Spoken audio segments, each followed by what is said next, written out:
Welcome to యజ్ఞ educational zone YouTube channel. ఏపీలోని పాఠశాలలోని తల్లుల సమూహం ఎలా నిర్వహించాలి, మదర్స్ గ్రూప్లో ఏమేమి చేయాలి, ఆ విషయాల గురించి ఇప్పుడు మనం ఒకసారి ఈ వీడియోలో డిస్కస్ చేసుకునే ముందుగా ఫ్రెండ్స్ ఎవరైనా ఇంకా మన ఛానల్ని సబ్స్క్రైబ్ చేసుకోకపోతే వెంటనే సబ్స్క్రైబ్ చేసుకోండి. అదేవిధంగా నచ్చినట్లయితే ఒక లైక్ చేయండి. అయితే తల్లుల సమూహం మరియు సమావేశాలు తెలుసుకునే ముందుగా మనం సాధారణంగా పాఠశాలలో తల్లిదండ్రుల మీటింగ్ని ఏర్పాటు చేసుకుంటూ ఉంటాం. అయితే కొత్తగా ఇప్పుడు ఈ తల్లుల సమూహం అంటే ఏంటో ఒకసారి దాని ఉద్దేశాన్ని చూసినట్లయితే, ప్రతి పిల్లవాడికి తల్లి మొదటి గురువు కాబట్టి ఆ తల్లి దగ్గర పిల్లవాడు అన్ని విషయాలు నేర్చుకోగలుగుతాడు. తల్లుల సమూహంలో తాను నేర్చుకున్న పాఠశాల సంసిద్ధత కృత్యాలను తల్లి పిల్లవాడికి ఇంటి దగ్గరే చేయించగలుగుతుంది. ఈ విధంగా ఇంటి దగ్గరే చేయించి ఆ విద్యార్థులని ఆ తల్లి పాఠశాలకి సంసిద్ధుల్ని చేయగలుగుతుంది. ఇక మనం ఈ యొక్క నిర్వచనం చూసినట్లయితే, మదర్స్ గ్రూప్ యొక్క నిర్వచనం చూసినట్లయితే, గ్రామం లేదా కమ్యూనిటీలోని 4 లేదా 5 మంది తల్లులను కలిపి ఒక బృందంగా తీసుకుంటాం. ఇలా 2 కంటే ఎక్కువగా తల్లులు ఉన్నటువంటి బృందాలని తల్లుల సమూహం అని మనం డెఫినేషన్గా చెప్పుకోవడం జరుగుతుంది. అయితే దీని ఫలితాల గురించి చూసినట్లయితే, తల్లుల ద్వారా నేర్చుకున్న పాఠశాల సంసిద్ధత కార్యక్రమాల వలన 3 నుంచి 8 సంవత్సరాల పిల్లలు పాఠశాలకు సంసిద్ధులవుతారు. ఇక్కడ మనం కొన్ని విషయాలు అయితే నేర్చుకోవాలి.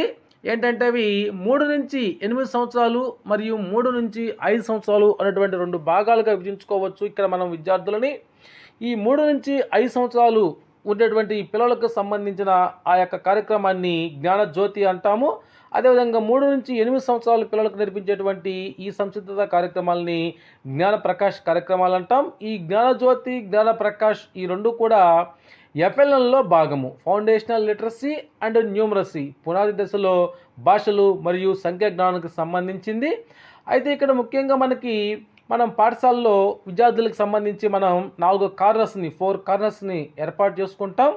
అవి వాటిలో మొదటిగా మనం చూసినట్లయితే వాళ్ళకి ఫిజికల్ డెవలప్మెంట్ అని ఒక కార్నరు, అదేవిధంగా కాగ్నిటివ్ డెవలప్మెంట్ అని, అదేవిధంగా language development, socio emotional development అని చెప్పేసి మనం 4 భాగాలను దాన్ని 4 కార్నర్స్గా చెప్పుకుంటాం. ఈ విధంగా 4 కార్నర్స్ ద్వారా మనకి పాఠశాలలోకి విద్యార్థి వచ్చిన తర్వాత ఈ విధంగా ఏర్పాటు చేస్తాం. ఈ విధంగా తల్లుల కమిటీని ఏర్పాటు చేసి ఈ 4 కార్నర్స్ ద్వారా వాళ్ళకి ట్రైనింగ్ ఇచ్చేసి, మీ పిల్లవాడు ఏ కార్నర్లో బాగా వెనుకబడి ఉన్నాడు, ఏ కార్నర్లో ముందున్నాడు అనేటువంటి విషయాలను అయితే చెప్పిస్తూ ఉంటాం. ఇక్కడ సంబంధించి తల్లుల సమూహం మరియు సమావేశాలు చూసినట్లయితే సూచనలు, పాఠశాలలో ఉన్న 1వ తరగతి పిల్లల తల్లుల్ని ఒక సమూహము మరియు 2వ తరగతి పిల్లల తల్లుల్ని ఒక సమూహంగా చేయాలి. ఇలా ప్రతి పాఠశాలలో 2 నుంచి 4 తల్లుల సమూహాలని ఏర్పాటు చేయాలి. ఈ తల్లుల సమూహం ద్వారా ప్రతి వారము తల్లులకు సమావేశాన్ని ఏర్పాటు చేయాలి. సమావేశంలో నేర్చుకున్న సంసిద్ధత కార్యక్రమాలను ఇంటి దగ్గరే పిల్లలతో చేయించాలి. మెటీరియల్ లేకపోయినా ఇంట్లో ఉన్న వస్తువులతో ఎలా చేయాలో చేసి చూపించాలి. ఏదైనా సందేహాలు ఉంటే ఆ తల్లులతో చర్చించాలి. యాక్టివిటీస్ని ఎలా చేయించాలి, మదర్ ఐడియా కార్డ్ని ఎలా ఓపెన్ చేయాలి అని అనగా ఎస్జిటి టీచర్ అయితే ఈ విధంగా చేసి చూపించాలి. ఇక్కడ చిత్రంలో మనం చూస్తున్నాము, ఇందాక మనం చెప్పుకున్నట్లుగా ప్రతి పాఠశాలలో 2 నుంచి 4 తల్లుల గ్రూపుల్ని ఏర్పాటు చేసుకోవాలని. Mother group 1, mother group 2, mother group 3, mother group 4, అదేవిధంగా శిక్షణ పొందినటువంటి ఒక ఎస్జిటి ఉపాధ్యాయుడు, మిగతా teachers, head master, SMC members, అదేవిధంగా ఆ గ్రామంలో ఉండేటువంటి గ్రామ సర్పంచ్, వీళ్ళందరూ కూడా ఈ తల్లుల గ్రూపులో అయితే భాగస్వామ్యం ఉంటారు. ఇక్కడ మనం ఇందాక చెప్పుకున్నటువంటి ఆ అంశాలన్నింటినీ కూడా డిస్కస్ చేయాల్సి వస్తుంది. మనం చిత్రంలో చూస్తున్నాము, ఒక తల్లుల సమావేశాన్ని నిర్వహిస్తుంది ఒక ఉపాధ్యాయురాలు. ఇక్కడ ఫోన్ ద్వారా ఒక వాట్సాప్ గ్రూప్ క్రియేట్ చేసి ఆ తల్లుల సమూహానికి సంబంధించినటువంటి అంశాలను అయితే ఇక్కడ ఆ తల్లులకి ఆ ఉపాధ్యాయురాలు అయితే చూపిస్తూ ఉంది.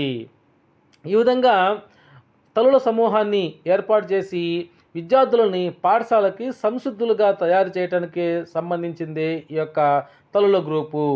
ఈ విధంగా తల్లుల గ్రూపు ఏర్పాటు చేయడం వలన విద్యార్థులు పాఠశాల కన్నా ముందుగా ఇంటి దగ్గరే కొన్ని విషయాలు నేర్చుకొని తర్వాత పాఠశాలకి రెడీ అవుతాడు. దీనికి సంబంధించి మనము ఎఫ్ఎల్ఎన్కి సంబంధించి 90 రోజుల కార్యక్రమాలను కూడా మనమైతే మన పాఠశాలలో ఏర్పాటు చేస్తూ ఉన్నాం. అదేవిధంగా డే వైజ్ ఏ రోజు ఏ కార్యక్రమాలు చేస్తున్నామో కూడా మనమైతే ప్రతిరోజు మన పాఠశాలలో అమలు చేస్తున్న సంగతి తెలిసిందే.